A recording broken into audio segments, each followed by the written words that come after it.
Hi guys, how are you? Guys, welcome to all of you at my YouTube channel. And guys, आज से हम लोग start करने जा रहे हैं स्टूडेंट्स की पाठशाला फॉर CS एग्जीक्यूटिव स्टूडेंट्स। और इसमें हम लोग TTS के अंदर 7 to 8 हम लोग या तो CMA से रिलेटेड कोई भी टॉपिक या फिर FSM से रिलेटेड कोई भी टॉपिक हम लोग डिस्कस किया करेंगे। I am very sure you are aware कि हम लोगों ने फॉर CS एग्जीक्यूटिव मॉर्निंग में 9 to 10 डेली आपका एक टैक्स का भी मैंने फिक्स किया हुआ है, ठीक है, 9 to 10 डेली टैक्स का।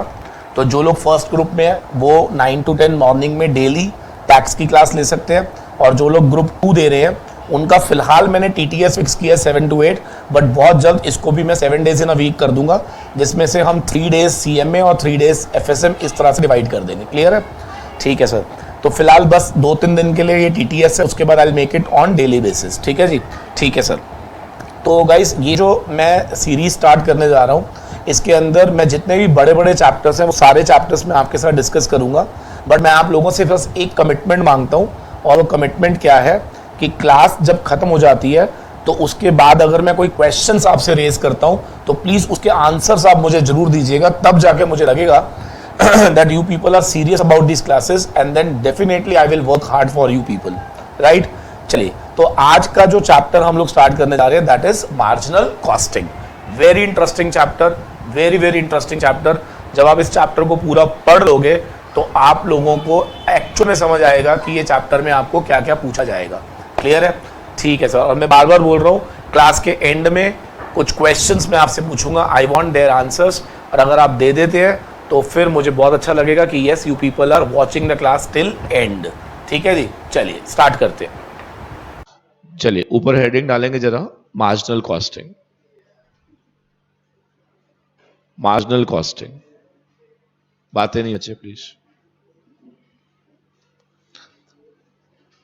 मार्जिनल कॉस्टिंग, पारस बहुत आवाजें नहीं कर रही।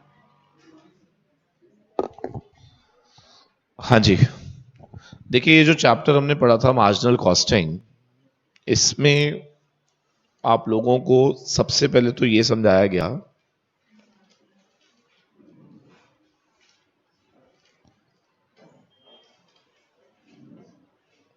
कोई बताएगा यहां पर marginal costing method of costing है या टेक्निक है ये? हाँ जी, आवाज मारेंगे, क्या है ये? टेक्निक है। आप सबको याद होगा दो कॉन्सेप्ट्स होते हैं, एक मार्जिनल कॉस्टिंग होता है और एक एब्जॉर्प्शन कॉस्टिंग। इन दोनों को ही हम बोलते हैं कि ये टेक्निक्स ऑफ कॉस्टिंग है। ठीक है जी, कॉस्टिंग की टेक्निक्स बोलते हैं इसको। एंड इफ यू रिमेंबर, तो एज पर मार्जिनल कॉस्टिंग टेक्निक हम लोग जब भी बात करते थे अबाउट टाइप्स ऑफ कॉस्ट, तो ये बोलता था कि variable cost and fixed cost, इन दोनों में अगर मैं डिफरेंशिएट करूं तो according to marginal costing variable cost जो होता है इसे हम बोलते थे product cost, whereas fixed cost को आप बोलते थे पीरियड कॉस्ट। ठीक है जी। और अगर हम एब्जॉर्प्शन कॉस्टिंग को बेस बना के बात करते थे तो हम बोलते थे VC एंड FC, दोनों ही क्या कहलाते हैं? Period cost, sorry product cost. दोनों ही क्या कहलाते हैं बेटा? Product cost. सिर्फ इतना पढ़ने से एक कंक्लूजन सामने आया था, अगर आपको याद हो तो, अगर मुझे स्टॉक वैल्यूएशन करना हो on basis of marginal costing, तो कौन मुझे बताएगा? According to marginal costing stock valuation में फिक्स्ड का बर्डन आता है या सिर्फ वेरिएबल का बर्डन? सिर्फ वेरिएबल। तो स्टॉक वैल्यूएशन करते समय according to marginal costing technique हम लोग हमेशा वेरिएबल कॉस्ट का यूज करते थे, और एब्जॉर्प्शन कॉस्टिंग में स्टॉक वैल्यूएशन हमेशा variable as well as fixed cost, क्या दोनों को साथ में लेके किया जाता था। अच्छा, अगर हमें ये बात समझ आती है तो कोई मुझे बताएगा कि कौन सी टेक्निक में ऐसा देखने को मिलेगा कि स्टॉक की वैल्यूएशन लोअर आएगी। यस, तो इसके अंदर अक्सर देखने को मिला कि लोअर स्टॉक वैल्यूएशन पाई जाती है in case of marginal costing, whereas higher stock valuation पाई जाती है in case of, हाँ जी, absorption costing. So we can see from here कि stock valuation will be low in case of marginal costing, it will be high in case of absorption costing. क्या ये भी clear है हमें? ठीक है। Next इसके अंदर एक पॉइंट था, अगर आपको याद हो तो, वो ये कि जब स्टॉक क्लोजिंग लो होता है तो उसकी वजह से क्या प्रॉफिट भी कम हो जाता है। Because we saw there is a direct relationship between किसमें, stock and profits. Closing stock and profits में डायरेक्ट रिलेशनशिप होता है। जितना क्लोजिंग स्टॉक ज्यादा होगा उतना प्रॉफिट ज्यादा होगा, जितना क्लोजिंग स्टॉक कम होगा उसका प्रॉफिट भी कम। तो इसलिए अक्सर ये देखा जाता है कि बिकॉज ऑफ दिस इन्वेंट्री हमेशा क्लोजिंग स्टॉक जो होता है वो मार्जिनल में लो शो होता है as compare to absorption, therefore profit भी कम आता है। बट नेक्स्ट ईयर क्या होता है, कोई बताएगा? क्या यही क्लोजिंग जो कम था, क्या नेक्स्ट ईयर में ओपनिंग भी कम हो जाएगा, लेकिन क्या उसकी वजह से प्रॉफिट्स ज्यादा हो जाते हैं? तो इनवर्स चलता है अगर ओपनिंग का प्रॉफिट के साथ रिश्ता देखते हैं तो। क्या सबको याद है ये? ठीक है। अगर इतना हमें समझ आ गया है तो एक छोटा सा पॉइंट है जो हमें समझना है।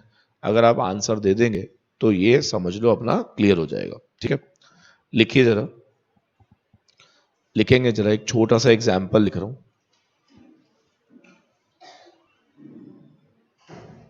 अगर मैं ये कहूं कि एक कंपनी में opening stock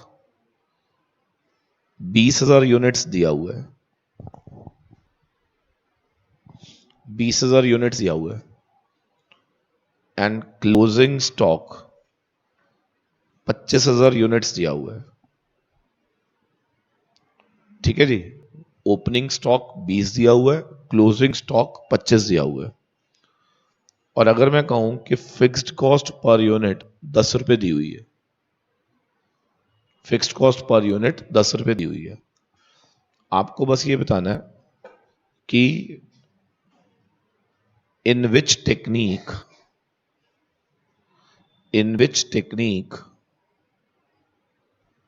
we will get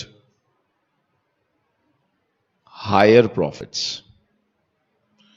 कौन सी ऐसी टेक्निक होगी जिसमें आपको प्रॉफिट हायर आएगा, और आपको यह भी बताना है by what amount profit will be higher. कौन सी टेक्निक में प्रॉफिट ज्यादा आएगा, नंबर 1, और कितने अमाउंट से ज्यादा आएगा, दिस इज नंबर 2। तो आप में से कोई बताना चाहेगा कौन से में ज्यादा आएगा और कितने से ज्यादा आएगा? कुछ ऐसा याद आ रहा है, हमने कुछ पढ़ा था ऐसा?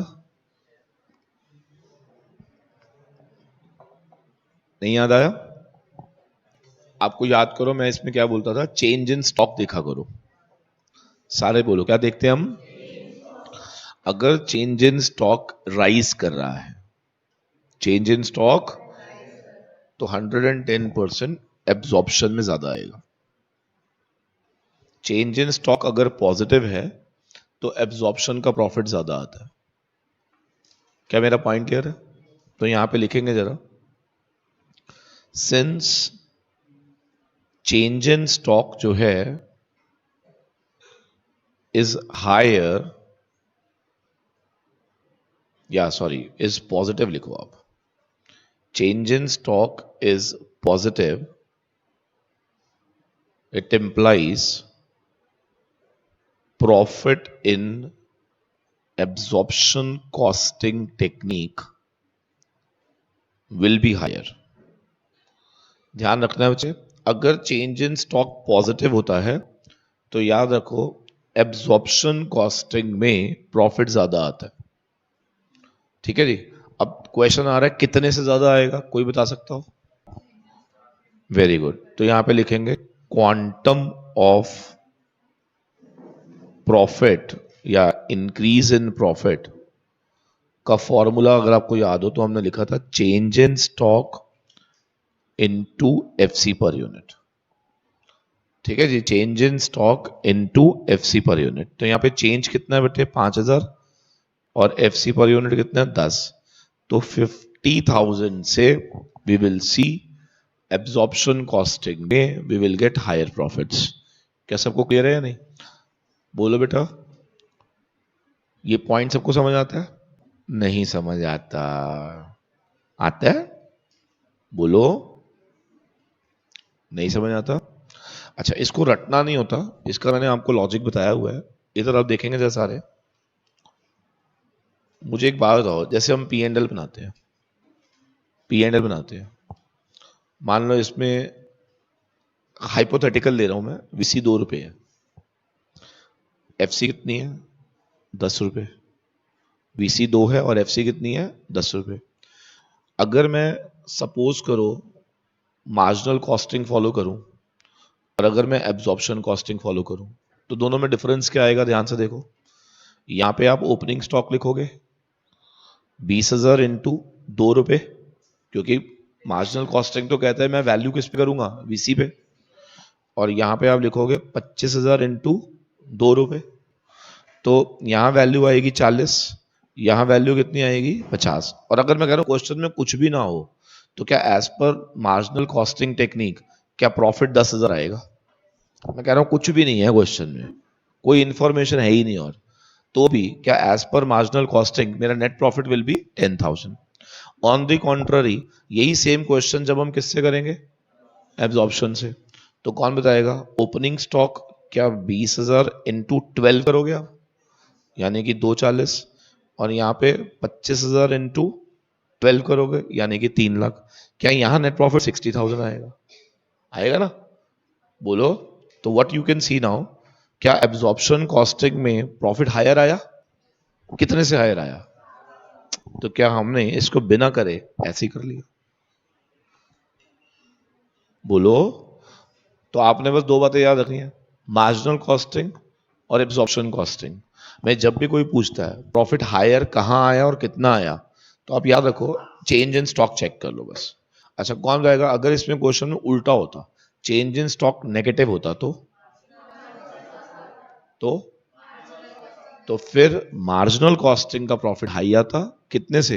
Exactly same amount, change in stock into FC per unit. क्या सबको क्लियर है या नहीं?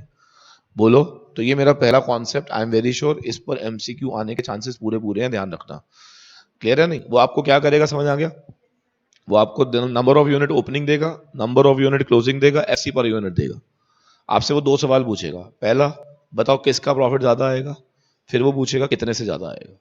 तो आपने कैसे चेक करना, समझ आ गया?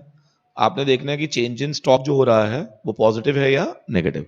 अच्छा, कोई मुझे बताएगा in case if there is no change in stock, then 20-20, 20-20, तो क्या इसमें हम ये मान के चलेंगे कि दोनों का आंसर सेम आएगा? तो इसका मतलब दोनों में आंसर वेरिएट कब करता है? जब पहली बात तो स्टॉक्स हो और वो भी सेम हो या वेरी करें? वेरी। अब पेपर में एमसीक्यू दे रहा हूं मैं, आपको ध्यान से सुनना, ठीक है ना? क्वेश्चन दे रहा हूं एमसीक्यू। उसने कहा suppose suppose there are 2 companies, one company following marginal costing, one company following absorption costing. Cost figure सब आइडेंटिकल है, there is no stock, suggest इसमें प्रॉफिट ज्यादा आएगा?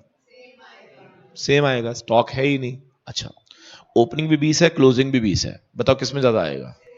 सेम आएगा। ओपनिंग 20, क्लोजिंग 25, एब्जॉर्प्शन वाले में ज्यादा आएगा, समझा? और ओपनिंग 20, क्लोजिंग 18, मार्जिनल वाले में ज्यादा आएगा। उम्मीद करता हूं क्लियर टू एवरीवन। क्लियर है? तो कॉन्सेप्ट नंबर 1 के बेसिस पर मैं कुछ कंक्लूजन्स लिखवा रहा हूं, लिखेंगे जरा।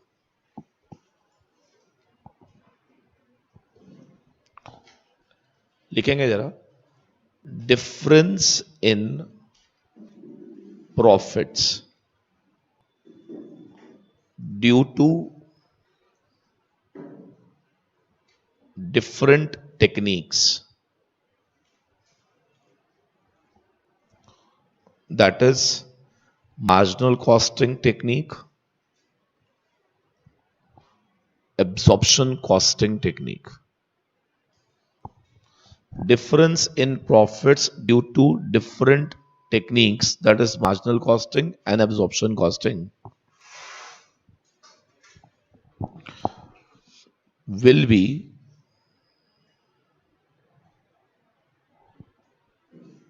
if there is change in stocks. जब चेंज इन स्टॉक होगा, ठीक है जी, यहां पे लिखेंगे if change in stock positive पाया गया, प्रॉफिट ऑफ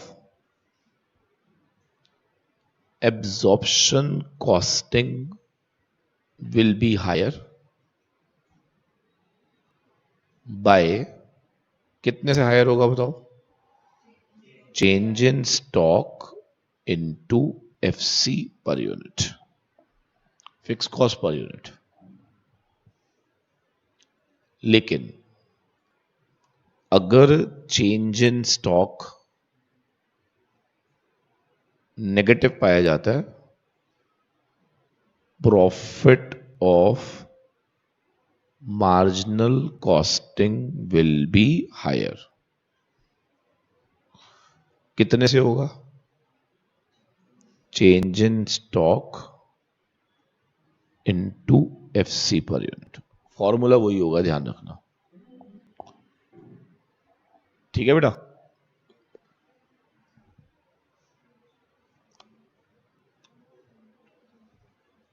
और अगर क्वेश्चन में ऐसा लिखा हुआ आ जाए स्टॉक्स है ही नहीं, तो दोनों अप्रोच में आंसर विल बी सेम। या स्टॉक तो था बट दोनों में सेम था, again answer will be same, ठीक है बेटा। ये मेरा पहला कॉन्सेप्ट खत्म। अब लिखेंगे जरा concept number 2। If you remember, क्योंकि मार्जिनल कॉस्टिंग वेरिएबल कॉस्ट पे ज्यादा फोकस है, तो इसीलिए अगर आपको याद हो तो हम while solving the problem always पहले क्या माइनस करते थे, variable cost. So after deducting variable cost from sales, what you get is called as contribution. So what we get is called as contribution. And from this contribution, when you deduct fixed cost, तो आपको मिल जाता था profits, ठीक है जी। आपको क्या मिलता था, प्रॉफिट्स।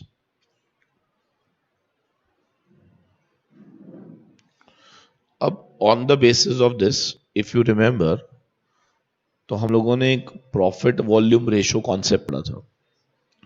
कौन बताएगा? It's a relationship between contribution and net sales.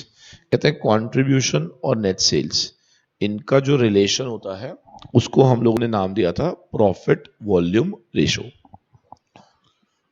ठीक है। अब मैं एक लाइन लिखूंगा, आपने इंटरप्रेट करना है। कहते हैं अगर पीवीआर इज 30% एंड सेल दी हुई है 10 लाख रुपए, बताओ व्हाट विल बी कंट्रीब्यूशन। तो कंट्रीब्यूशन 30% ऑफ 10 लाख यानी कि 3 लाख। क्लियर है? जल्दी बोलेंगे। तो इसका मतलब अगर कभी भी ऐसा हो जाए कि PVR is given to you, sale is given to you, क्या दोनों का product will give you contribution, ठीक है। कौन बताएगा इसी के अंदर?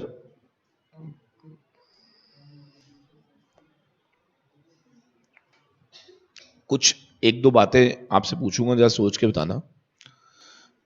कोई भी कंपनी अगर अपने पीवीआर को इंप्रूव करना चाहे, अपने पीवीआर को इंप्रूव करना चाहे, तो एक रास्ता तो ये है कि वो अपना सेल प्राइस बढ़ा दे। वो अपना क्या करे? अगर मैं अपनी फीस बढ़ा दूंगा, presuming my expenses are same, तो क्या माई पीवीआर विल राइज।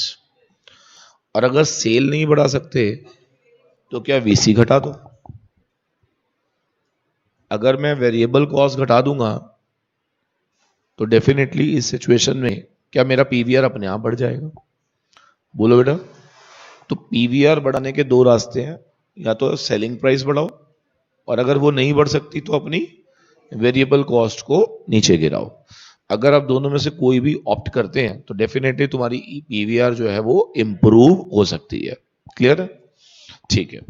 अब इसी के अंदर नेक्स्ट लिखना है बच्चे आपने concept number 3,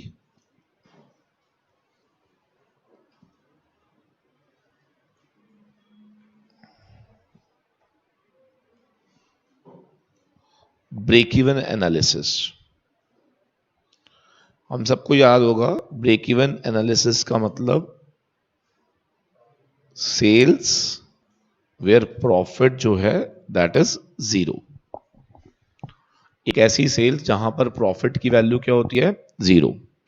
and if you remember, तो this sale can be calculated in terms of units and can also be calculated in terms of rupees. दोनों में खास बात यह है कि ऊपर हमेशा जब आप निकालते हैं, कौन आएगा ऊपर? Fixed cost. फिक्स्ड कॉस्ट, ठीक है।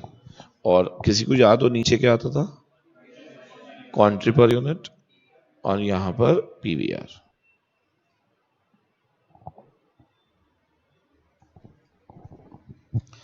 अभी हम कुछ क्वेश्चंस करेंगे, ठीक है। एक बार पहले सारा चेक कर लेते हैं हमने क्या क्या पढ़ा था। ठीक है जी। तो हमने एक कॉन्सेप्ट पढ़ा था पीवीआर का, एक कॉन्सेप्ट पढ़ा था ब्रेक इवन एनालिसिस का। अब मैं आपसे कुछ क्वेश्चन पूछूंगा, सामने देखना है आपने। कहते हैं अगर आई वांट कि मेरा ब्रेक इवन इंप्रूव हो जाए। अच्छा, यहां पे इंप्रूवमेंट इन ब्रेक इवन का मतलब क्या होगा? मतलब ब्रेक इवन मुझसे दूर चला जाए या जल्दी आ जाए? जल्दी आ जाए। तो अगर मैं कह रहा हूं कि मुझे ब्रेक इवन को इंप्रूव करना है, I want to improve my break even point, break even बढ़ाना है मुझे, तो वैसे तो अगर आप ध्यान से देखो ना, इट्स वेरी सिंपल। सीधा सीधा फॉर्मूले को ध्यान से देखो, एफसी गिरा दो, एफसी गिरा दो, ठीक है। कंट्रीब्यूशन बढ़ा दो, और कंट्रीब्यूशन बढ़ाने के दो रास्ते, एसपी बढ़ाओ, वीसी गिराओ। बोलो। एंड या फिर पीवीआर को इंक्रीज करो, वो भी सेम ही होगा। एसपी बढ़ाओ, वीसी गिराओ, क्या पीवीआर सही हो जाएगा? तो if a person is looking to improve its break even point, तो उसे इन स्टेप्स को फॉलो करना चाहिए, ठीक है ना। या तो वो अपनी फिक्स कॉस्ट गिरा दे, सेलिंग प्राइस बढ़ा दे, वेरिएबल कॉस्ट गिरा दे, कुछ भी करो, क्या your break even will improved? हाँ जी, your break even will get improve. ठीक है बेटा, बोलो। इसके बाद ना एक हमने कॉन्सेप्ट पढ़ा था, कॉन्सेप्ट नंबर 4, जिसमें मैंने आपको पढ़ाया था ओवरऑल प्रॉफिट वॉल्यूम रेशो।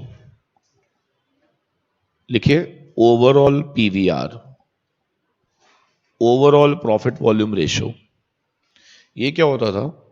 इधर देखिए जरा, सपोज करो एक कंपनी दो प्रोडक्ट बना रही है, ए एंड बी, एंड दोनों का कॉरस्पॉन्डिंग पीवीआर दिया हुआ है 40% एंड 60%। कंपनी प्रोडक्ट बना रही है ए एंड बी, और उसका प्रॉफिट वॉल्यूम रेशो दिया हुआ है 40 एंड 60। सुनते रहेंगे जरा, ठीक है ना। मैं दो प्रोडक्ट बना रहा हूं ए एंड बी, और उसका प्रॉफिट वॉल्यूम रेशो कितना है? 40% एंड 60%, ठीक है। अब क्वेश्चन ये पूछा गया अगर मैं ये कहूं कि मेरे टोटल सेल्स वॉल्यूम का 60% ए है और 40% बी है, तो क्या नहीं से these are the weights given to you. ये क्या है मेरे पास? वेट्स। भाई मेरी जितनी भी टोटल सेल होती है ना, उसमें 60% तो ए की सेल होती है और 40% बी की सेल होती है। तो आपको बताना है कंपनी का ओवरऑल पीवीआर क्या होगा। आई एम वेरी श्योर आपको याद आ रहा होगा, PVR of A weight A, PVR of B weight B. ऐसे ही होगा बच्चे, PVR of A weight A, PVR of B weight B. Yes please. आप में से कौन बताएगा, जब मैं पीवीआर ऑफ ए की बात करता हूं तो क्या ये 40% है? वेटे 0.6 60%, वेटे 0.4। आप में से कौन बताएगा यहां पे 0.6 का 40% कितना होगा? 0.24। और 60 का 0.4 क्या? 0.24। इसका मतलब 0.48 इज माई ओवरऑल पीवीआर। ये मेरा ओवरऑल प्रॉफिट वॉल्यूम रेशियो आ जाएगा। बोलो बच्चे, ठीक है। अब मैं एक छोटा सा क्वेश्चन पूछूंगा, देखते हैं कौन बताएगा। If I want to improve overall PVR, अगर मुझे ओवरऑल पीवीआर इंप्रूव करना है तो I should try to increase sale of that product. हाँ जी, I should try increasing sale of that product जिसका पीवीआर इज हायर। तो लिखो, it can be done by increasing sales of product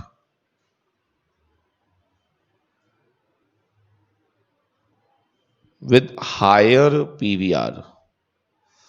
कहते हैं this can be done by increasing sale of that product जिसका PVR जो होगा that will be high. बोलो बेटा।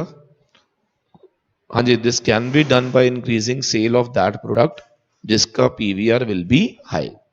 तो हमारा ओवरऑल पीवीआर जो है वो ऑटोमेटिकली इंप्रूव हो जाएगा।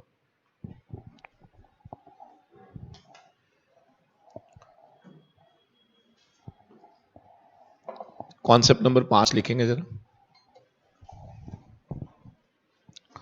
कॉन्सेप्ट नंबर 5, आपको याद है एक ना हमने कॉन्सेप्ट पढ़ा था जिसमें आपको दो अलग अलग पीरियड्स का, पीरियड 1 पीरियड 2, एक तो सेल दिया होता था और एक प्रॉफिट्स दिए होते थे। मान लो 20 लाख पे 2 लाख और 30 लाख पे 3.5 लाख, सपोज ऐसे दिया हुआ। तो इसको किसी को याद है पीवीआर कैसे निकालते थे हम? उल्टा बोला, change in profits upon change in sales into 100। यानी कि 1.5 lakh divide by 10 lakh into 100 will give you 15%. So my profit volume ratio in this case will be 15%.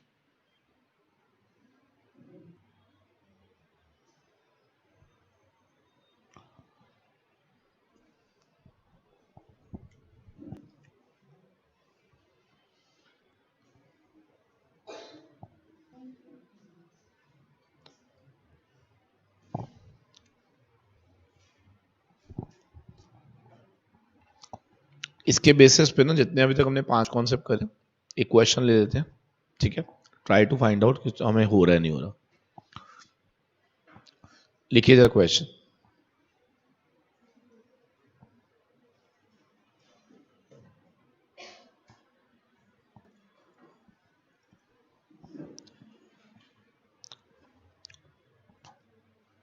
Quarter 1, quarter 2,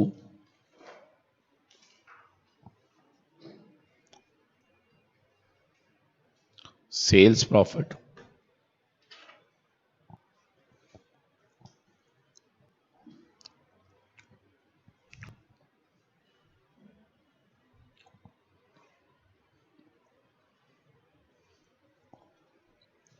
profit 3 से 4। क्वेश्चन है फाइंड करो पीवीआर, फाइंड करो fix cost, find करो break even point,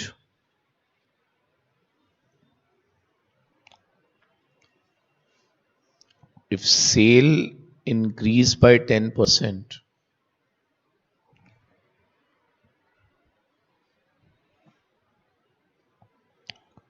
new break even point,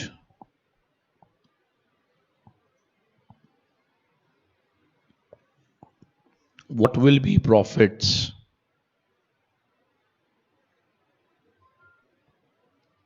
when sales 40 lakh हो जाए।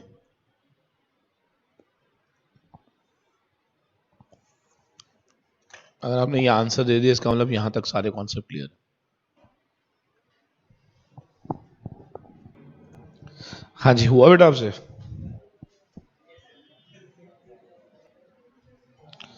चल इधर देखना जरा।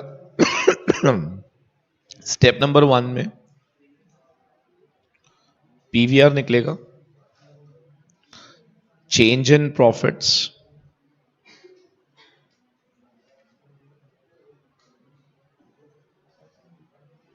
Upon change in sales into 100। देखकर बताएंगे चेंज इन प्रॉफिट कितना है, चेंज इन सेल कितना है। क्या 20% आंसर। सेकंड पे ध्यान देना है आपने। फिक्स कॉस्ट निकालने के लिए मैंने आपको बताया कोई भी एक क्वार्टर पिक कर लो, ठीक है। आप क्या करेंगे, फिक्स कॉस्ट निकालने के लिए आप सबको मालूम है हमने एक फॉर्मेट पढ़ा हुआ है, sale minus VC contri minus FCs profits. Profit आपको पहले से ही मालूम है कितना है, 3। पीवीआर अगर 20% है तो डेफिनेटली क्या यहां 4 आएगा, यहां 16 आएगा। क्या balancing figure fix cost 1 lakh आ जाएगी? बोलो।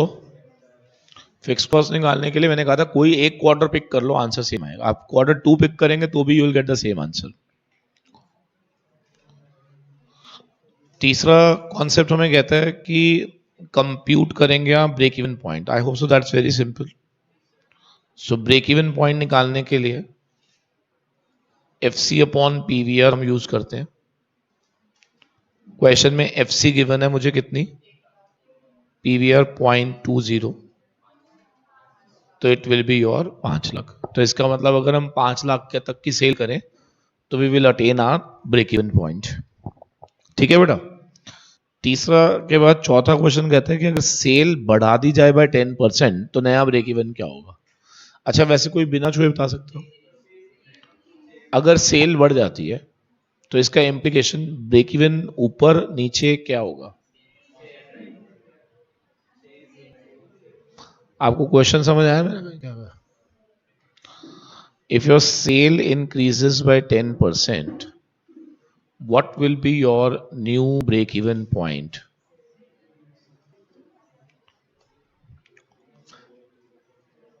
इधर देखो जरा, मुझे ये क्वेश्चन पूछना नहीं चाहिए था आपसे। फोर्थ क्वेश्चन छोड़ो, इसमें आप बेशक ऐसे लिख दो, इफ सेल इंक्रीजेस बाय 10%,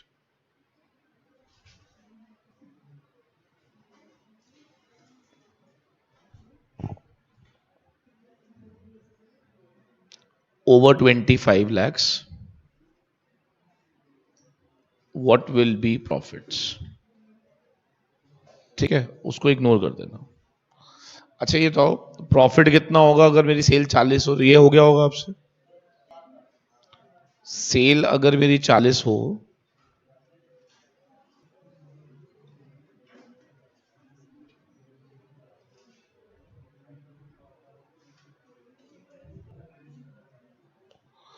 कौन जाएगा बच्चे, पीवीआर कितना है हमारा 20%, ये 8 आ जाएगा। एफसी कितना है, तो आंसर 7 lakhs, ठीक है। बोलो बेटा। क्लियर? ठीक है, अब लिखो जरा, नोट कर रहे थे आप? कौन सा वाला? Sale is 40, contribution will be 20% of 40, that is 8 lakh rupees. FC is 1, so final profit will be 7.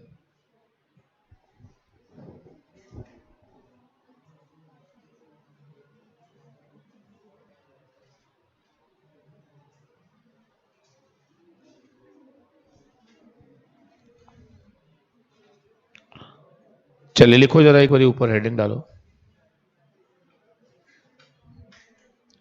Concept number 6 लिखना, very important concept, margin of safety. किसी को याद है मार्जिन ऑफ सेफ्टी क्या था? आपकी actual sales over and above your break even sales. कहते हैं जब एक्चुअल सेल्स ब्रेक इवन से ऊपर हो जाती है तो उसको हम बोलते हैं MOS, that is margin of safety.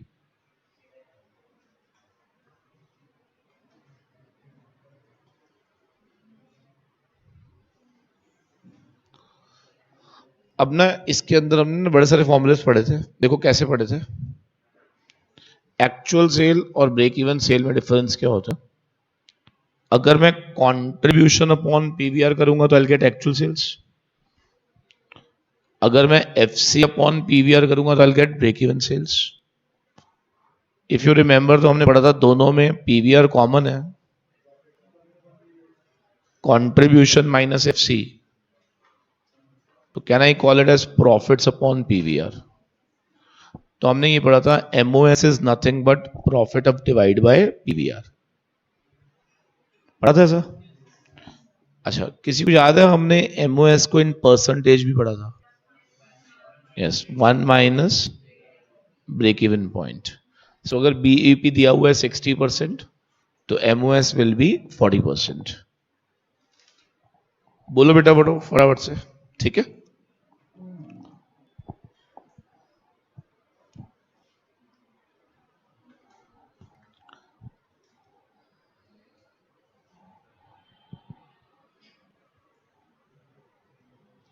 इस पर जरा एक दो एग्जाम्पल लिखने, आपने नोट कर लिया ना?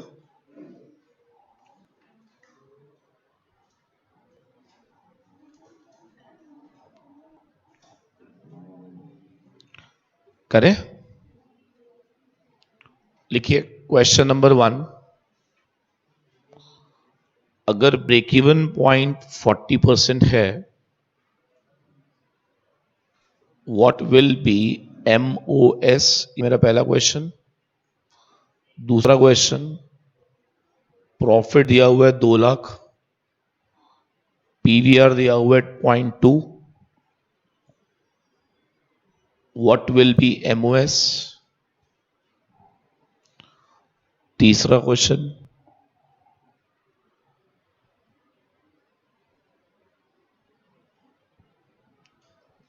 एक्चुअल सेल्स दी हुई है 20 लाख, ब्रेक इवन पॉइंट दिया हुआ है 8 lakh, what is your MOS? Third point, break even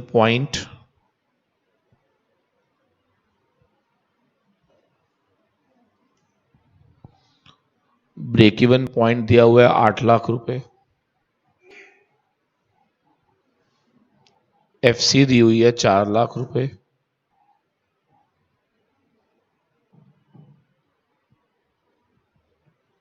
और करंट प्रॉफिट कंपनी कमा रही है 5 लाख रुपए। Find MOS, find MOS.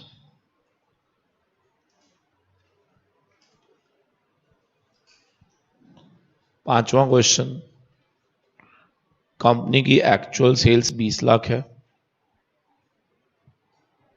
PVR 40% है, FC 2 लाख है,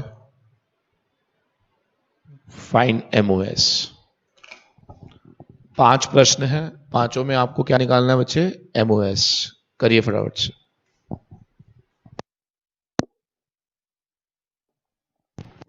कोई आंसर देगा बच्चे?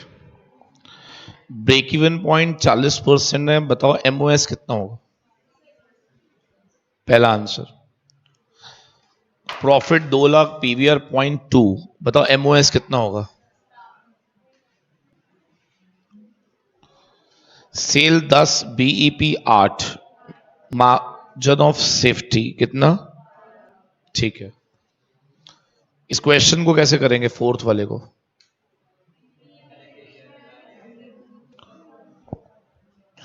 फोर्थ में ब्रेक इवन पॉइंट दिया हुआ था कितना? FC कितनी थी बेटा?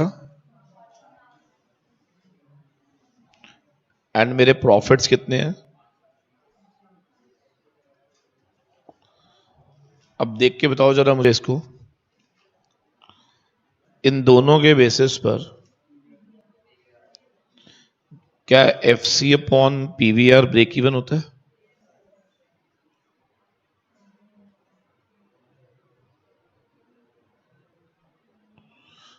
तो क्या PVR 50% आ गया? बोलो, PVR कितना आ गया? 50%। जल्दी बोलेंगे फटाफट से। अब मुझे बताओ, प्रॉफिट गिवन है, PVR गिवन है,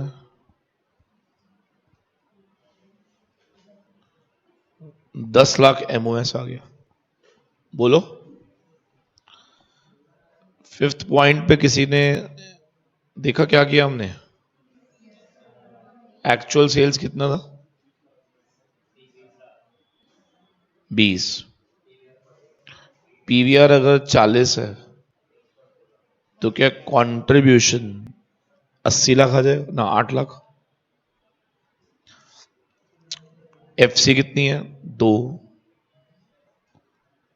प्रॉफिट कितना आ गया? 6। तो MOS ऐसे निकल जाएगा, 6 अपॉन 0.4, 15 लाख आंसर।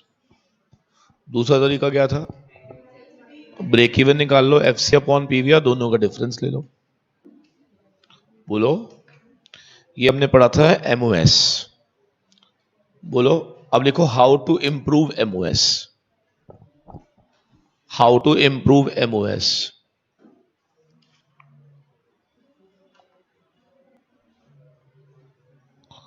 हाँ जी, how to improve MOS। MOS बढ़ाना है मुझे। 2 मिनट के लिए ना, देखो कभी भी ऐसा क्वेश्चन आता है ना तो कभी जल्दबाजी नहीं करते। प्रॉफिट अपॉन PVR या प्रॉफिट अपॉन कॉन्ट्री पर यूनिट, यही तो होगा। अगर यूनिट्स में चाहिए MOS तो नीचे कॉन्ट्री आता है, रुपीस में चाहिए तो PVR आता है। बस फोकस करो, बड़ा सिंपल सा तरीका होता है। प्रॉफिट बढ़ जाए या डिनोमिनेटर घट जाए तो क्या ये इंप्रूव हो जाएगा? बोलो। अच्छा, प्रॉफिट को बढ़ाने के लिए डेफिनेटली FC गिराओ। अगर फिक्स्ड कॉस्ट कम हो जाए तो क्या प्रॉफिट बढ़ जाएगा? बोलो बेटा, नहीं समझ आया? आपको पॉइंट समझ आ रहा है मैं क्या कह रहा हूं? अगर हम लोग एक सिचुएशन ले लें, इधर देखेंगे जैसा आज मैंने कहा, आपको ना एक चीज मैंने बताई थी कि हमेशा टोटल सेल्स को हमेशा क्या मान लिया करो? 1। और इसका जो स्टार्टिंग का पोर्शन होता है ना, वो हमेशा किस में चला जाता है? ब्रेक इवन में। और जो बाद में आता है, क्या उसी को हम MOS बोलते हैं? उसी को हम क्या बोलते हैं? MOS। अच्छा, कौन बताएगा? अगर ये वाला पोर्शन मान लो मार्जिन ऑफ सेफ्टी है मेरा, तो इसको मैंने कहा था कि कभी भी ऐसा क्वेश्चन भी आएंगे आपको जिसमें जब तक आप लाइन ड्रॉ नहीं करेंगे ना, आपको क्लैरिटी नहीं आएगी कि क्वेश्चन में मूव कैसे करना है। अगर मैं कहूं कि क्वेश्चन में लिखा हुआ है एक्चुअल सेल 20 लाख, तो इसका मतलब क्या ये पूरा दिया हुआ है, और लिखा हुआ है ब्रेक इवन पॉइंट जो है वो 20% है। अब इसका अंडरस्टूड है कि टोटल सेल का 20%, यानी कि 4 लाख रुपए ब्रेक इवन है, तो जो बच जाएगा वो सारा क्या बन जाएगा? एमओएस बन जाएगा। ऐसे ही अगर आपको याद हो तो हमने एक ऐसे भी पढ़ा था, अगर कभी ऐसे दिया हो एक्चुअल सेल 20 और एमओएस दिया हुआ 60%, तो इसका मतलब वो कौन सी इंफॉर्मेशन दे रहे हैं मुझे? टोटल दिया हुआ है, एमओएस यानी कि पीछे का दिया हुआ है, तो क्या जो बच जाएगा क्या वो सारा ब्रेक इवन में आ जाएगा? बोलो। तो एक क्वेश्चन जरा ऐसा लिखना, जरा लिखो जरा, एक्चुअल सेल दी हुई है 20 लाख रुपए,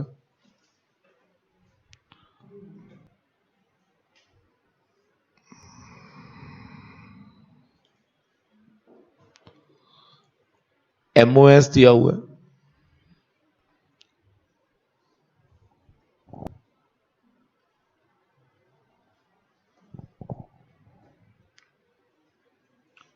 हाँ जी, एक्चुअल सेल दिया हुआ है 20, एमओएस दिया हुआ है 30%।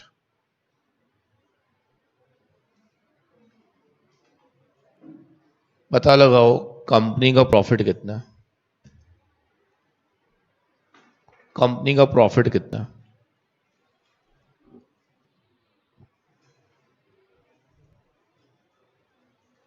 पीवीआर भी गिवन है 40%, पीवीआर भी गिवन है 40%।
आ गया होगा आंसर? इधर देखना जरा सारे। अगर मैं आपसे पूछूं कि margin of safety in rupees कितना आएगा, तो क्या 6 लाख आएगा? और एमओएस इन रुपीस का फॉर्मूला कोई बताएगा आप में से? प्रॉफिट अपॉन, तो एमओएस दिया हुआ है रुपीस में 6 lakh, profit upon PVR, PVR दिया हुआ है कितना 40, तो प्रॉफिट विल बी 240। अच्छा ये ना थोड़ा सा मुझे अटपटा सा लगा, हाउ टू इम्प्रूव। इसको थोड़ा सा एक दूसरा तरीका दिखाता हूँ मैं, दोबारा लिखना पर हाउ टू इम्प्रूव एमओएस। आपको एक और बेटर तरीका बताता हूँ सोचने का ना। इधर देखो, एमओएस बेसिकली होता है actual sales minus break even sales, ये फॉर्मूला होता है। And I want my MOS to get improved, है ना? तो इस फॉर्मूले से बताओगे ना तो ज्यादा बेटर लगेगा। देखो कैसे, क्या एमओएस इंप्रूव हो सकती है अगर हम अपनी सेल बढ़ाने की कोशिश करें? जल्दी बोलो, सेल को जितना एक्चुअल सेल ऊपर चलती जाएगी तो क्या सेफ्टी होती जा रही है, ठीक है। या ब्रेक इवन सेल्स को लोअर डाउन करो। अच्छा, अब ब्रेक इवन से लोअर डाउन कैसे हो सकती है? या तो एफसी गिराकर, कौन बताएगा? या तो एफसी गिराकर या पीवीआर बढ़ाकर। और पीवीआर बढ़ाया जा सकता है सेलिंग प्राइस बढ़ाकर, वीसी गिराकर। मेरा पॉइंट है, तो ये ज्यादा आपको बेटर लगेगा। तो बताओ, improvement of MOS increase your sales, lower down your break even point. While lowering down your break-even point, either you go for reduction in FC, you try to improve your PVR.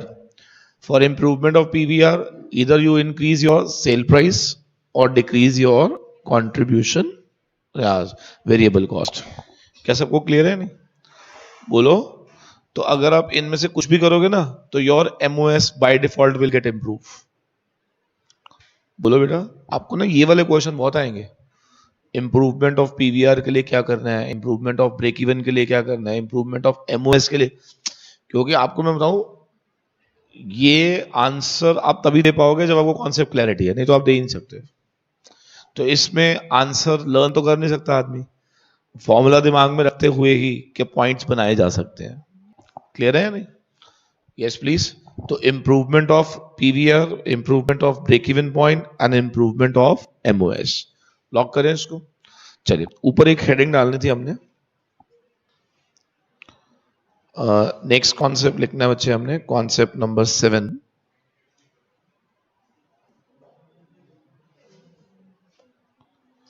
आपको याद होगा हमने एक concept पढ़ा था, की factor.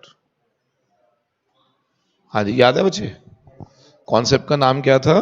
की factor. कोई बता सकता हो व्हाट इज की फैक्टर? एक ऐसा फैक्टर जिसकी सप्लाई अनलिमिटेड है या शॉर्ट है। हाँ, कोई भी ऐसा फैक्टर जो हमारे पास शॉर्टली अवेलेबल हो, उसको हमने नाम दिया था की फैक्टर। तो यहां पे हम लिख सकते हैं अवेलेबल इन शॉर्ट सप्लाई।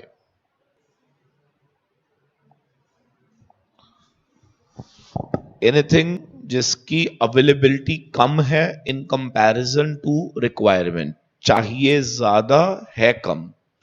हाँ जी, चाहिए ज्यादा परंतु आपके पास है कम, तो इसको हम क्या बोलते थे? This is our key factor. Come on, this is our key factor. Clear है? अब ऐसे में हम लोग क्या करते थे? ऐसे में हम लोग क्या करते थे? सबसे पहले तो हमने ये पढ़ा था, डिटरमाइन करो की फैक्टर अमंगस्ट वेरियस वेरिएबल। कौन सा की फैक्टर है? एक बार ही पता चल जाता था तो फिर हम लोग रैंकिंग करते थे, और फिर हम एक कॉन्सेप्ट पढ़ते थे, प्रोडक्ट मिक्स। हाँ जी, याद आ रहा है कुछ? कॉन्सेप्ट का नाम क्या होता था? Product mix.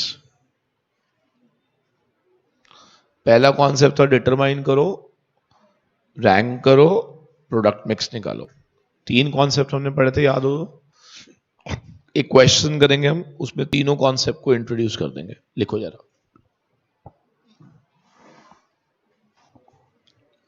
लिखो। A company produces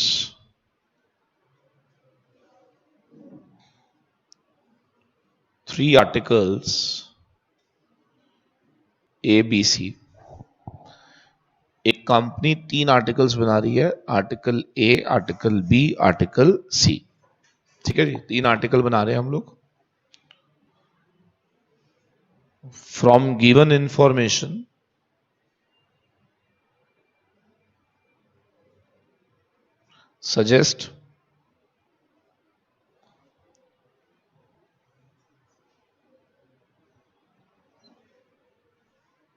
suggest which factor is key factor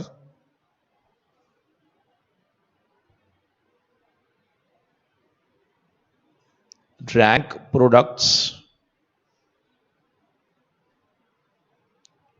on basis of key factor,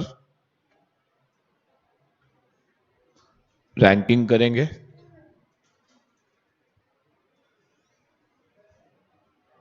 create a product mix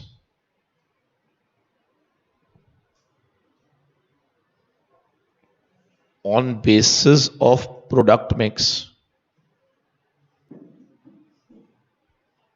find out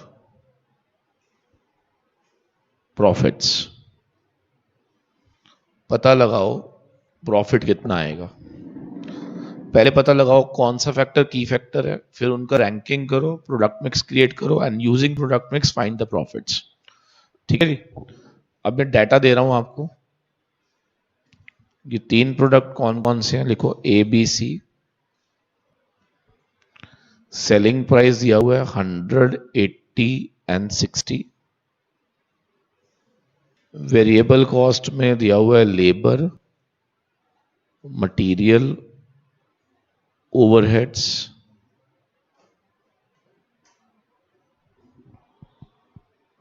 fix cost लिखो।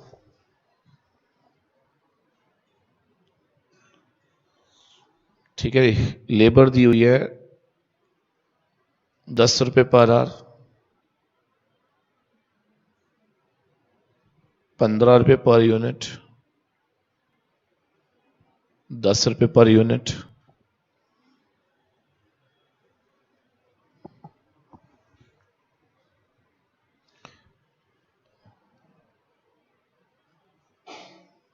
एक सेकेंड, इसको ना 15 रुपए पर केजी कर दो आप, 15 रुपए पर केजी। ठीक है जी। यहां लगते हैं 2 घंटे,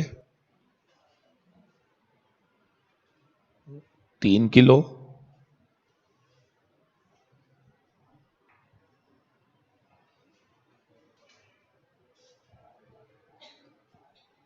यहां लगते हैं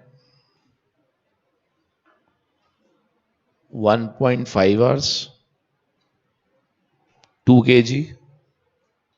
यहां पे लगता है 1 आवर एंड 2 केजी। चुप है, क्या हो गया आज?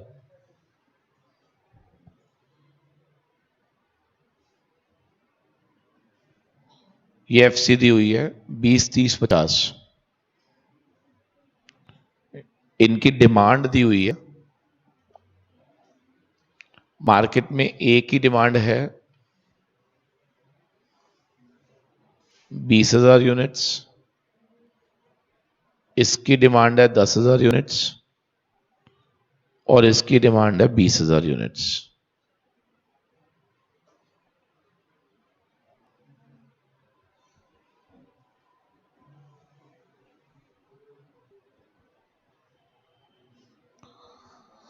हमारे पास लेबर आवर्स जो अवेलेबल हैं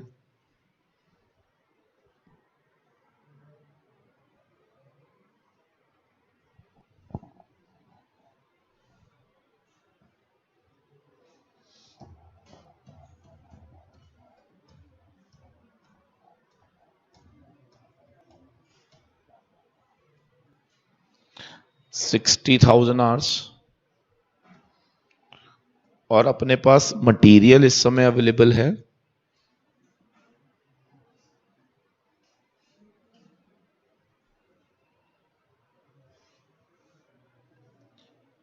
1,40,000 केजी। ठीक है जी, ये हमारे पास अवेलेबिलिटी है। आपको फाइंड आउट क्या करना समझ आ रही है? Step number 1, you need to find out which of these 2 factor is the key factor. Once you get to know, you need to rank the products, and then lastly you need to find out the product mix, and last में you have to calculate profit on the basis of your product mix. ठीक है जी। Sorry, overheads 10 रुपए per unit लिख दिया ना मैंने, तो ये तो तुम बताओगी ना कितनी यूनिट बना रही हो आप। जब तक तुम मुझे नहीं बताओगे कितनी यूनिट प्रोड्यूस कर रही हो, मैं अमाउंट कैसे लिख दूंगा? आप इसको ऐसे लिख लो, 10 रुपए पर यूनिट है ये। ठीक है ना। टोटल तो आप बताओगे ना बेटा, कितना प्रोडक्शन कर रहे हो आप, मुझे क्या मालूम। देखो इस क्वेश्चन को करने का ना तरीका क्या होता है, स्टेप 1 में सामने देखेंगे जरा, पहले आप लेबर आर को उठा लो, फिर आप मटेरियल को उठा लो, ठीक है। देखो कैसे तरीका क्या होता है इसका, यहां पे आपने लिखना है मटेरियल एंड लेबर रिक्वायर्ड, ठीक है। एक तरफ तो लिखना है आपने कितना रिक्वायर्ड है, और दूसरी तरफ आपने लिखना है कितना अवेलेबल है। सारे बोलेंगे दो चीजें हैं बच्चे, कितना तुम्हारे पास पड़ा हुआ है और कितना तुम्हारे को चाहिए था। ये स्टेप 1 होता है। एक बार ये दोबारा बोलेंगे, स्टेप 1 में क्या चेक करना है, what is available and what is required. बातें नहीं बच्चे।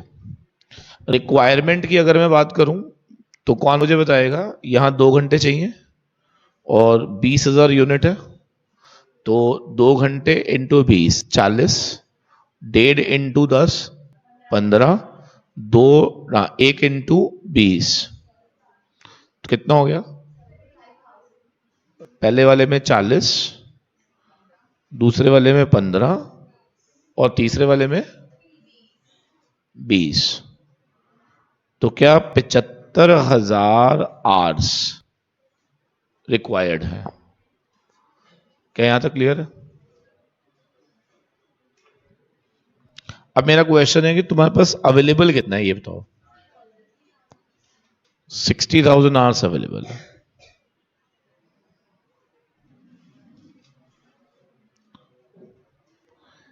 3 kg इंटू 20 60,000, 2 kg इंटू 10 20,000,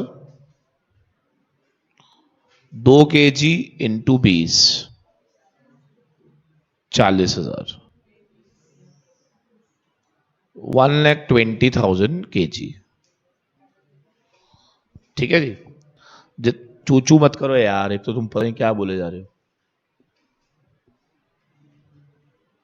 यहां पे चेक करो अवेलेबल कितना है, 1,00,000।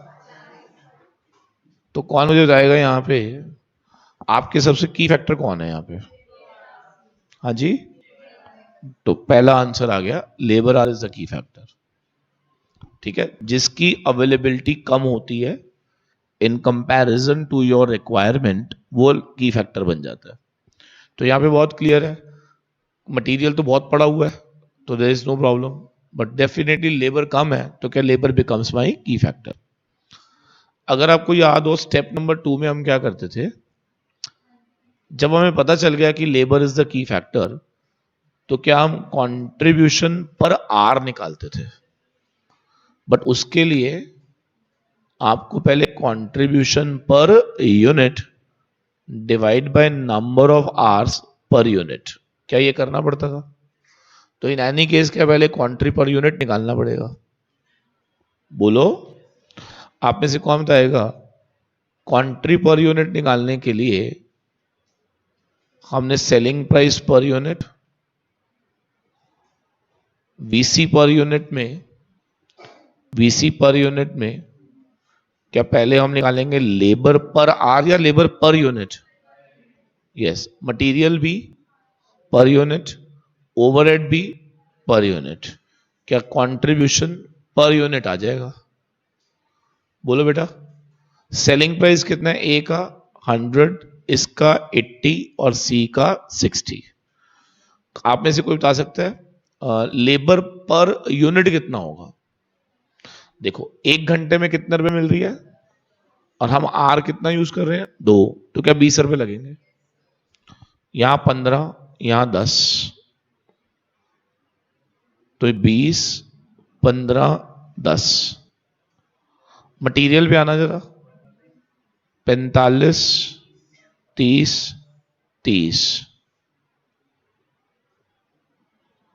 45 30 30, क्या इन तीनों में 10 10 10 आएगा।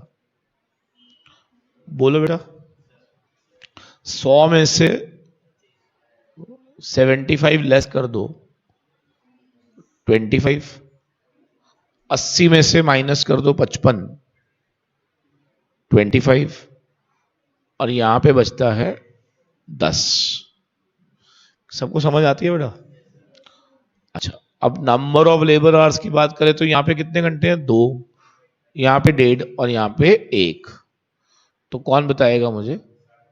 कंट्रीब्यूशन पर आवर 12.5, 16.6 और 10। ये रैंक 1, रैंक 2, रैंक 3। क्या सबको क्लियर हो गया जी? जिसका कंट्रीब्यूशन पर आवर सबसे ज्यादा होगा उसको मिलेगी रैंक 1। नहीं समझ आया? तो इसमें रैंक 1 किसको दिया गया? बी को, रैंक 2 दिया गया ए को, और रैंक 3 दिया गया सी को। जल्दी बोलेंगे फटाफट से। क्लियर है? ठीक है। अब यहां पर आप में से कौन जवाब देगा मुझे? जब रैंकिंग हो गई तो क्या on the basis of ranking क्या प्रोडक्ट मिक्स तैयार हुआ? ठीक है। अब ऊपर हमने हेडिंग डालनी है प्रोडक्ट मिक्स।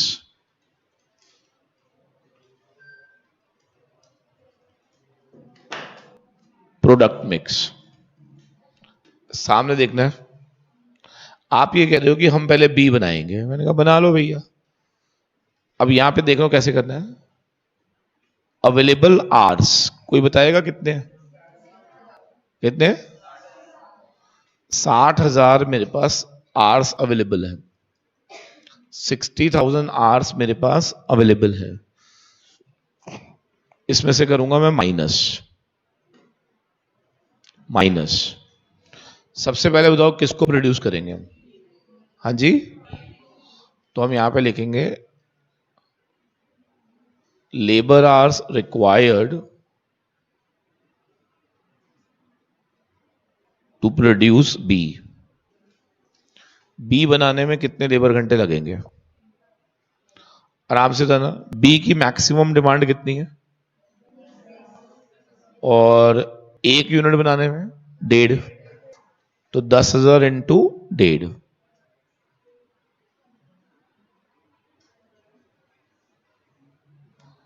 यानी कि 15,000 आवर्स क्या हमारे को प्रोडक्ट बी बनाने में चाहिए?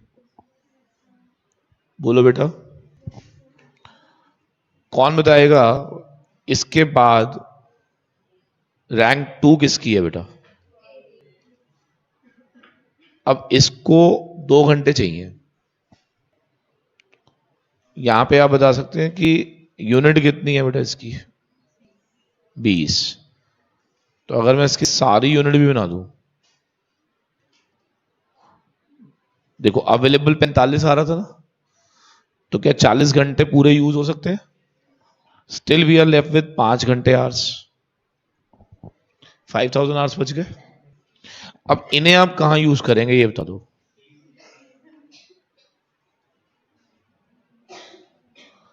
अब आप यूज करेंगे फॉर सी। सी के लिए यूज करेंगे। आप कैसे करेंगे कोई बताएगा?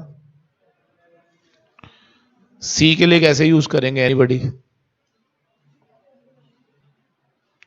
1 आवर चाहिए होता है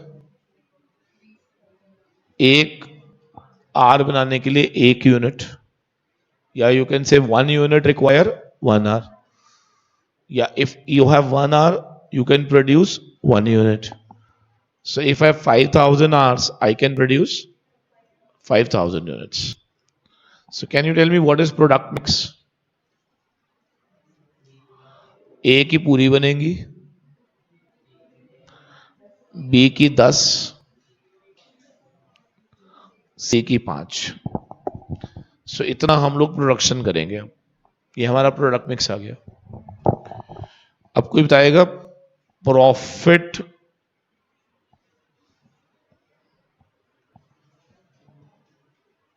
on basis of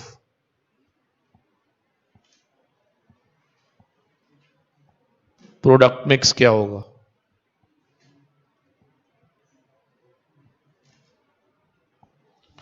profit on basis of product mix कौन बताएगा मुझे? कंट्रीब्यूशन पर यूनिट तीनों का मुझे मालूम है। देखना कितना था इसका, 25, 25, 10, बोलो बेटा। अच्छा, अब मुझे तो टोटल कंट्रीब्यूशन कितना आएगा, कोई बता सकता है?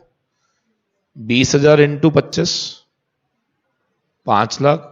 10,000 इंटू 25, 2.5 लाख। 5,000 इंटू 10, 50,000।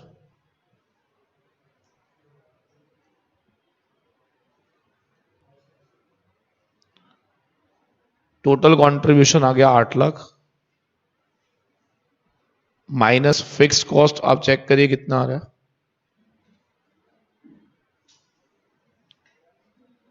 कितनी दी हुई है फिक्स कॉस्ट? 20, 30, 50 और 50, 1 lakh. So finally 7 lakh is my final profit. 7 lakh रुपए मेरा नेट प्रॉफिट निकल कर आ गया। क्लियर है? FC 1 8 में से 1 गया, फाइनल प्रॉफिट इज 7 lakhs। समझ आ गया बेटा? जल्दी बोलो बराबर से। आया था वैसे किसी का पूरा आंसर? काहे को? 8 लाख तो कॉन्ट्री है ना।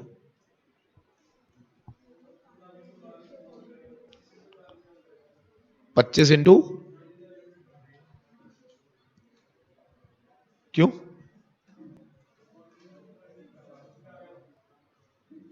और ए की कितनी बना रहा है? ए की तो 20 बना रहा है। और बी की तू 10 बना रहा है। सी की तू 5 बना रहा है।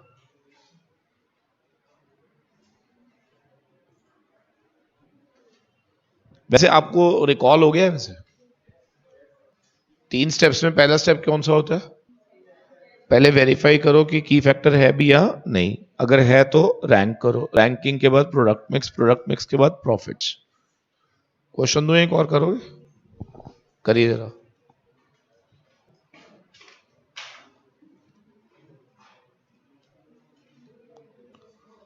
लिखिए सारे question.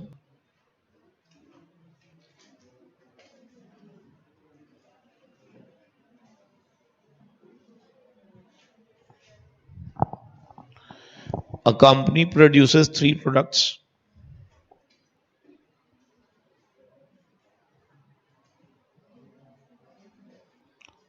A company produces 3 products.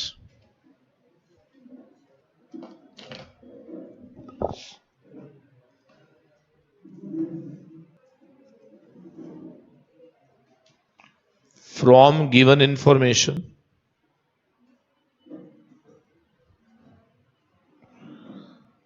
Suggest करेंगे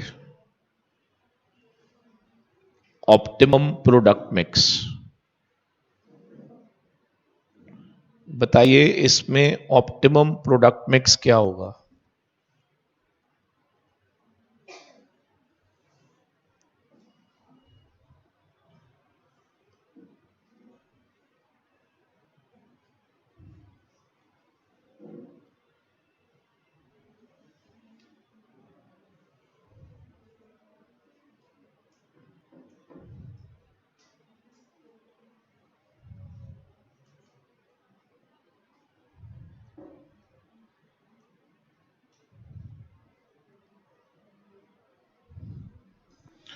ठीक है जी।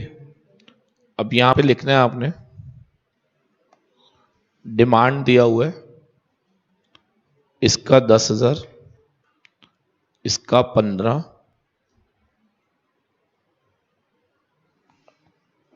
और इसका 20। सेलिंग प्राइस दिया हुआ है पर यूनिट 40, 30, 20। VC के अंदर लेबर दिया हुआ है 5 रुपए पर आ रही है। लेबर कॉस्ट दी हुई है 15 रुपए, 10 रुपए, 5 रुपए। थोड़ा सा चेंज करा है मैंने, ठीक है। मटेरियल दिया हुआ है 2 रुपए पर केजी है ये। 4 रुपए, 2 रुपए, 2 रुपए। फिक्स्ड ओवरहेड दिया हुआ है 2 लाख रुपए, फिक्स्ड ओवरहेड दिया हुआ है 2 लाख रुपए, लेबर आवर्स जो हमारे पास अवेलेबल हैं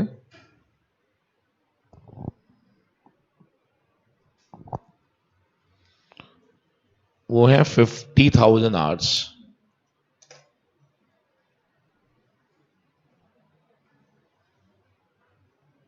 बस ये मेरा क्वेश्चन, ठीक है जी।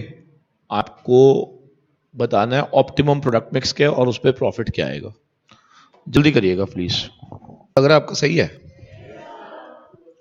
कॉन्फिडेंस है, ओवर कॉन्फिडेंस है।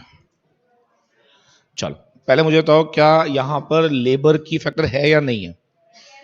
तुम्हें कैसे पता। आप में से कोई बताएगा ए में कितने आवर्स चाहिए। 30। इतना एक्साइटेड है तू। बी में कितने चाहिए।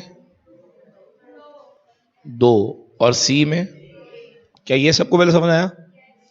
अच्छा, अगर मैं आपको बोलूं कि what is the total hours required, total hours कितने चाहिए कोई बताएगा। 10,000 इंटू 3, 15 इंटू 2, 20 इंटू 1, तो टोटल तुम्हें 80,000 घंटे चाहिए। आवाज मारो, तुम्हें टोटल कितने चाहिए। 80,000 घंटे। अवेलेबल कितने हैं। सारे बोलेंगे अवेलेबल कितने हैं। 50। क्या इसमें लेबर बिकम्स की फैक्टर। बातें मत करो यार। लेबर बिकम्स की फैक्टर। अब आप मुझे बताओ जब लेबर की फैक्टर हो गया तो क्या कंट्रीब्यूशन पर आर फिर से निकलेगा। बट उसके लिए पहले कंट्रीब्यूशन पर यूनिट। तो आप में से कोई आएगा selling price per unit A B C में बताओ। ए का कितना, बी का 20, 30 और यहां पे ठीक है। तो यहां पे 40 30 20 ये सेलिंग प्राइस पर यूनिट आ गया। उसके बाद हमने यहां से माइनस करना था वीसी पर यूनिट। उसके अंदर लेबर भी आएगा और मटेरियल भी आएगा। आप में से कोई मुझे बताना चाहेगा लेबर और मटेरियल कितना आएगा। लेबर कितना 15 10 और 5। मटेरियल बताओ 4 2। कंट्रीब्यूशन पर यूनिट 21 18 और 13। डिवाइड बाय आप करोगे लेबर आवर्स।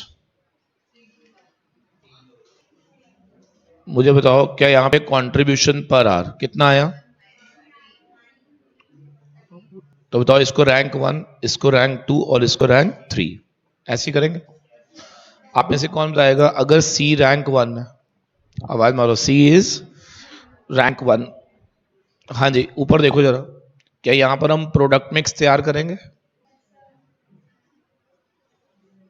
बताओ कैसे करेंगे। आराम आराम से देखो जरा। हमारे पास अवेलेबल आवर्स कितने हैं। सारे बोलेंगे ठीक है। इसमें से पहले आप किसको दोगे। सी को पहले दोगे आप। अब आप मुझे बताओ आवर्स फॉर सी कितने होंगे। बनानी कितनी है यूनिट। और 1 घंटे के हिसाब से क्या 20,000 घंटे दे देंगे इसको हम। बचेगा कितना। अवेलेबल 30 रह गया। अच्छा रैंक 2 किसका है, बी का। कितनी यूनिट 15। और 1 यूनिट बनाने में वाओ पहली बार पूरा हो गया है। तो इसका मतलब ए बनाना है या बनाना ही नहीं। तो प्रोडक्ट मिक्स क्या हुआ। सी की कितनी, सी की कितनी 30,000। इंग्लिश बोल लो ना, चीपी टीवी करे आ रहे हो। 20 और बी की कितनी, ये आ गया मेरे पास। अगर आपके पास ये आ गया तो क्या अब हम प्रॉफिट निकाल सकते हैं। कैसे। 20,000 यूनिट ऑफ सी एंड सी का कंट्रीब्यूशन इज 13। 2,60,000, जल्दी बोलेंगे 2,00,000, ये सी का हो गया। बी का बताओ 15,000 यूनिट्स इंटू 18, कितना? 5,30,000। इसका मतलब हमारे पास टोटल कंट्रीब्यूशन जो आ गया वो 5,30,000 आ गया। जल्दी बोलो फटाफट से, what is my total contribution? 5,30,000। इसको लॉक करें बच्चे हम? जल्दी बोलो यार, हेलो। ठीक है, तो 5,30,000 इज माय टोटल कंट्रीब्यूशन। इसमें से माइनस कर दो फिक्स कॉस्ट, कितनी दी हुई है? 2,00,000। तो 3,30,000 इज माय नेट प्रॉफिट। अब बताओ कितने बच्चों का सही है? जल्दी बताओ, खत्म करें इसको। ये देखो अभी भी सही नहीं है। तो क्यों नहीं निकल रहा भाई? चेक करो ना, कहां गलतियां हो रही हैं, कहां गड़बड़ करी है?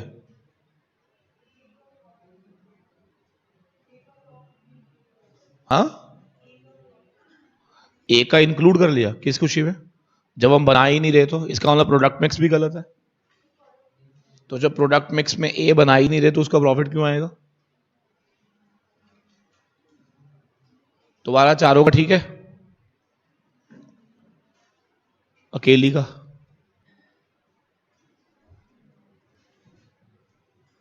अंकल तुम लोगों का पीछे? चलो अब लिखो जरा ऊपर नेक्स्ट हेडिंग। मैं एक ना सिचुएशन दे रहा हूं आपको, आपने बताना है कि मुझे क्या करना चाहिए, ठीक है? I am giving you situation. सामने देखेंगे जरा। कंपनी दो प्रोडक्ट बना रही है, ए और बी। कंपनी दो प्रोडक्ट बना रही है, ए और बी।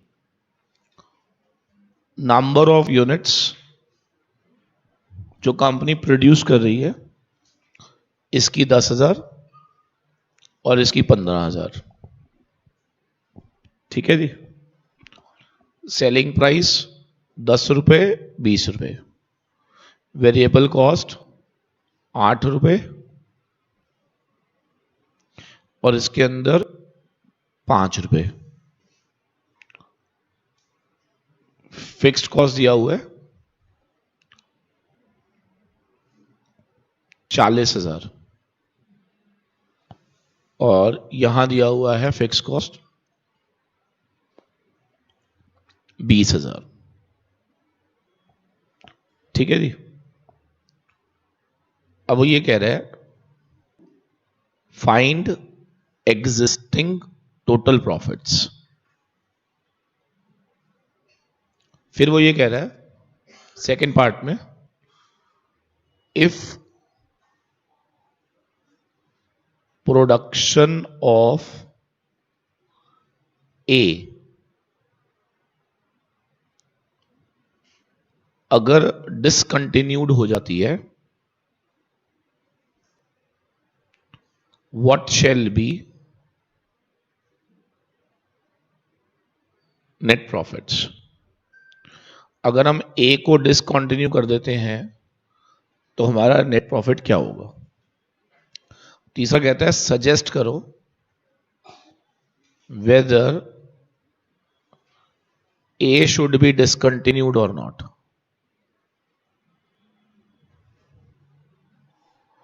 ठीक है, और फिक्स कॉस्ट के नीचे लिखा हुआ है अनअवॉइडेबल। अनअवॉइडेबल करिए फटाफट से। पहले आपने बताना है what is the existing total profits, फिर आपने बताना है अगर प्रोडक्शन ऑफ ए डिसकंटिन्यू हो जाए तो नेट प्रॉफिट कितना आएगा, फिर आपने बताना है whether A should be discontinued और नॉट। आपके पास 2 मिनट का समय है, जल्दी बताइए।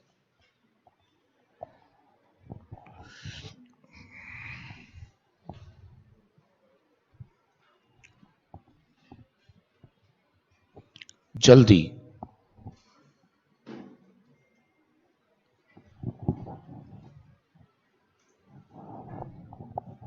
मैंने कहा फास्ट।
हाँ जी, कोई बताएगा? बताओ बताओ फटाफट से, कौन बता रहा है? पहले मुझे बस इतना बताओ कि कंपनी का एग्जिस्टिंग टोटल प्रॉफिट कितना आ रहा है? 1 लाख। ठीक है। और अगर कंपनी डिसकंटिन्यू कर दे तो प्रॉफिट कितना आएगा? हाँ जी, 2,05,000। 2,05,000 या 165? ना, यही समझने वाला पॉइंट है इसके अंदर। अगर आप ए को बंद भी कर दोगे ना तो एफ सी बंद नहीं होगी, क्योंकि एफ सी क्या है? तो इसका मतलब इन एनी केस क्या एफ सी हमें 60 ही रखनी पड़ेगी, चाहे आप ए को चलाओ चाहे आप ए को ना चलाओ। क्या एफ सी विल रिमेन 60? बोलो, even if you are discontinuing A, F C will not be avoided. क्या it will remain there? So if it will remain there, तो definitely 40 plus 20, 60,000 will be my total FC। क्या सबको समझ आ रहा है या नहीं? बोलो बेटा। बेटा ये पॉइंट सबको समझ आया? लॉक कर दो इसको। ठीक। तो बस आपने ये ध्यान रखना है, there will be no change, यानी कि F C will not be avoided even if A is discontinue. तो कोई मुझे आएगा फाइनली आपका आंसर क्या है? शुड आई डिसकंटिन्यू ए और शुड नॉट? क्यों? Because my profit get reduce. 185 से कितना हो गया? तो there is no need to discontinue product A. मेरा पॉइंट समझ आ रहा है? Yes please. सॉरी। तो फिर देखो ऐसा होता है कि वहां पे नोट डालना पड़ सकता है ना? बट अब एमसीक्यू में नोट तो डलते नहीं है। तो इस प्रश्न में ना, प्रश्न बनेगा ही कब? जब एफसी को क्या लूंगा मैं? अनअवॉइडेबल। नहीं तो ये क्वेश्चन लल्लू क्वेश्चन कहलाएगा। अदरवाइज तो ये क्वेश्चन में जान ही नहीं है। जनरल सॉल्यूशन तो ना करवाना है हमने आपसे। तो इसका मतलब एक्चुअली में इस क्वेश्चन का इंटेंट ही ये था कि आप इसके अंदर क्या लेट करो कि एफसी क्या है? अनअवॉइडेबल है। क्लियर है या नहीं? चलिए, उम्मीद करता हूं this is all clear now. एक छोटा सा लास्ट कॉन्सेप्ट और लिखेंगे, मर्ज्ड प्लांट। मर्ज्ड प्लांट, कई बार ऐसा होता था कि दो प्लांट्स को हम मर्ज कर देते थे और वहां पर हमारे को चेक करना होता था कि हमारा ब्रेक इवन और प्रॉफिट वॉल्यूम वगैरह कब आएगा। तो ऊपर हेडिंग डालेंगे merged capacity plant.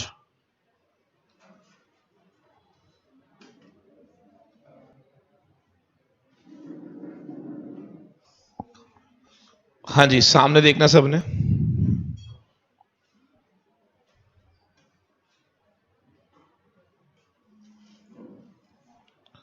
Suppose we have two plants A and B,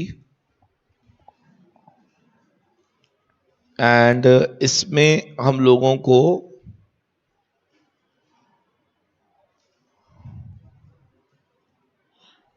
capacity utilisation दिया हुआ है। यहां पर हम 80% पे काम कर रहे हैं ए में, एंड बी में वी आर वर्किंग एट 70%। दोनों की सेल वीसी एफसी ये गिवन है हमें। सेल दी हुई है यहां पे 16 लाख और वीसी दी हुई है मान लो 4 लाख और एफसी भी दी हुई है 4 लाख। बी की सेल है 21, वेरिएबल खर्चे 7 और एफसी दी हुई है 5। फाइंड आउट करना है PVR break even point of merged plant. अगर मैं ए और बी को मर्ज कर दूं तो what will be my profit volume ratio and what will be my break even point. ठीक है, करिए इसको फटाफट से। क्या करते थे, किसी को याद है? इसको पहले हम 100 पे लेकर आएंगे, 100 पे लाने के बाद क्या वो ऐड हो जाएगा, लेकिन कौन बताएगा क्या एफसी में कुछ चेंज आता है या एफसी सेम रहती है? बस हो गया क्वेश्चन। इधर देखो जरा, ए को 80 पे दिया है तो 100 पे कितना, 70 पे दिया है तो 100 पे कितना?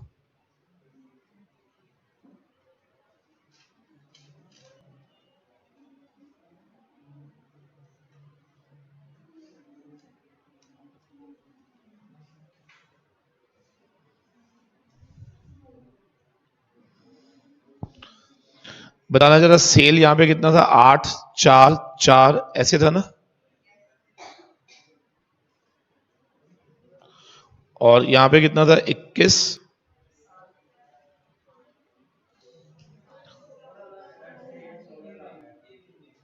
पहले वाले में कितनी है?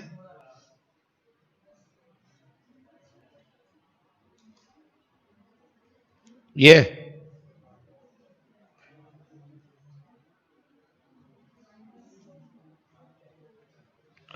16 4 4, ठीक है।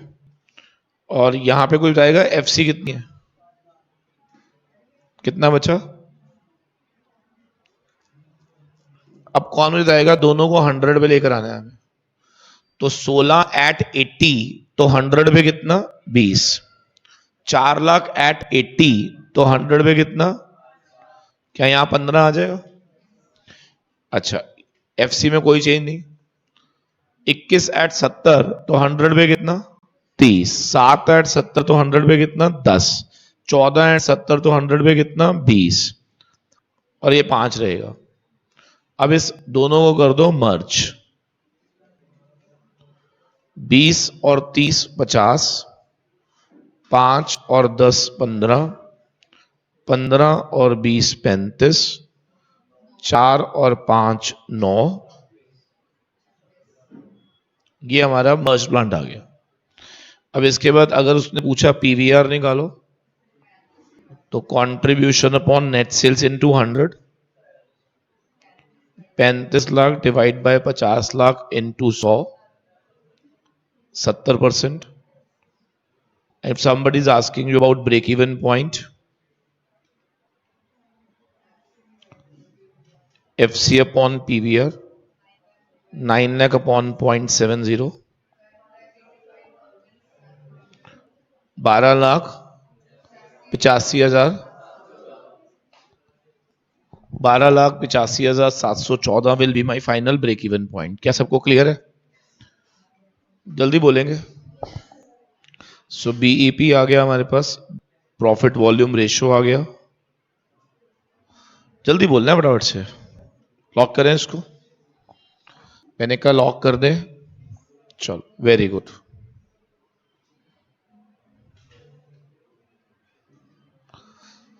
लो जी, ये हमारा कॉन्सेप्ट हो गया पूरा खत्म। Marginal costing done. सबको क्लियर है बच्चे? ये चलिए, आई एम वेरी श्योर आपको मार्जिनल कॉस्टिंग का चैप्टर पूरा समझ आ गया होगा। तो अब it is time for asking you some questions. I am asking you few questions, please try to answer those questions. मेरा पहला क्वेश्चन लिखिए जरा, अगर profit volume ratio is 40% and my fixed cost is 4 lakh, what will be break even point in terms of rupees? Question number 2 लिखना है आपने. Selling price per unit 10, VC per unit 3, VC per unit 4. Fixed cost आप लिख लीजिए 2 लाख रुपए, 3 लाख कर लेते हैं. पता लगाइए break even point in terms of units. तीसरा क्वेश्चन है मेरा,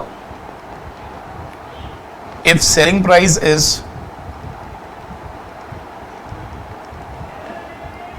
10, variable cost 7, fix cost 3 lakh, आपको number of units to be produced and sold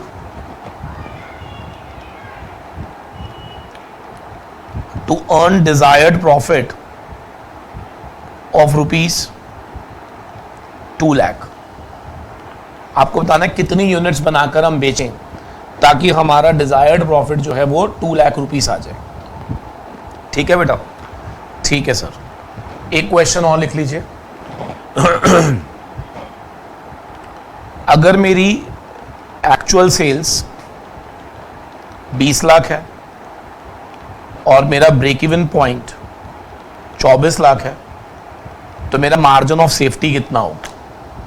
ठीक है जी? ठीक है सर. तो ये 4 क्वेश्चंस हैं, इसके आंसर्स आपको मुझे नीचे देने हैं. ठीक है? और इसके अलावा अगर आपको कोई क्वेरी, कोई दिक्कत हो तो वो भी आप क्वेश्चन में मुझसे पूछ सकते हो. I try to answer before the next class. ठीक है जी? Thank you very much. God bless you all. Stay tuned, stay blessed.